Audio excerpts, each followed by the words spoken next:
Bonjour et bienvenue sur Mon Financier, nous sommes le vendredi 24 avril. Alors, la liste des économies que doit faire Bercy cette année, c'est quand même assez intéressant, on se demande si elle va les faire. À suivre donc, c'est la une des Échos, la une des Échos aussi, c'est Delphine Ernotte, la première femme présidente de France Télévisions. On se demande comment il y a des gens qui briguent ce poste-là. Dans 3 mois, on va nous expliquer qu'elle a installé son bureau à un coût exorbitant. Dans 6 mois, elle va avoir une grève. Dans un an, elle va se demander ce qu'elle est venue foutre dans cette galère.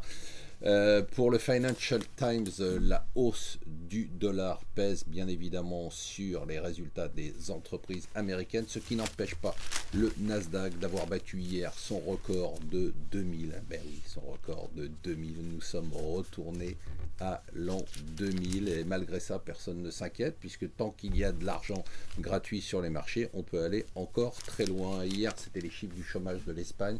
L'Espagne a réussi à créer 500 000 emplois quand même depuis un an. C'est fantastique. Malheureusement, ils viennent de tellement loin, ils ont un taux de chômage de 23,8%, que la sanction aux élections, il va y en avoir beaucoup cette année en Espagne, va être terrible. Comme quoi, on a pu être critiqué toute sa vie, mais quand on devient vieux, on est aimé par les gens. Il y a eu un sondage IFOP sur le président le plus sympa, et de loin, de très très loin, puisqu'il a le double du score de Mitterrand, c'est Jacques Chirac qui est numéro 1. Et enfin, la guerre continue entre Macron et Ghosn sur les droits de vote double. Tout ça va se décider le 30 avril.